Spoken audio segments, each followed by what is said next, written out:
Hey guys, my name is Nick Sivrich. I'm a physical therapist, and I want to go over this week's question of the week. This week I'm actually piggybacking from last week's question, which was what is spinal stenosis?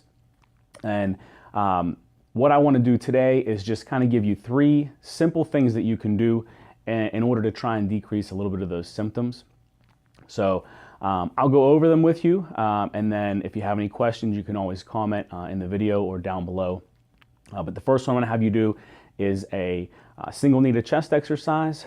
The second thing I'm going to have you do is just a seated flexion exercise. And the third thing I'm going to have you do is a quadricep stretching exercise. So the first one I'm going to have you do is called a single knee to chest exercise. So what you're going to do, you're going to lay down. You can do this in your bed, on the floor, anywhere really, okay? So you're going to lay down and you're going to bend your knees just like this. And all you're doing is taking one knee to the chest and then the other. So you're just going to grab and you're going to pull. You hold that for 5 seconds and you can relax it. And you can alternate them. Or you could do all on one, all on the other. And basically what this is doing is it is flexing the spine, because like we talked about last week, your spine with spinal stenosis doesn't like to be extended. So it's just kind of giving you a little bit of a stretch to try and focus on opening up the spine. The second exercise I'll have you do is just a quadricep exercise, and those are just your thigh muscles, okay?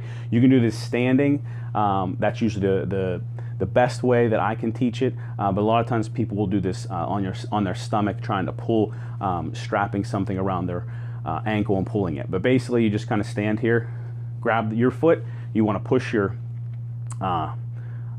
hip outwards, stand straight, pull up till you feel a nice stretch here. Hold that for 20 seconds, and I usually have people do that 5 times. And with this, when you have tight quadricep muscles, that will pull the front of your hips forwards if they're tight, and that'll also increase that extension in your back. And with stenosis, we don't want that. So this will help trying to loosen those up, trying to pull your pelvis back a little bit to try and increase a little bit of that flexion. So this is a seated flexion exercise. Basically, you're going to come to the edge of the chair, spread your knees apart. You're just going to reach down to touch the floor. And we'll just hold that for 5 seconds and do that 10 times. This again is flexing that spine. It'll give you a little bit more comfort. So I hope those helped. If you have any questions, like I said, feel free to comment below. And have a good week, guys. Thanks a lot.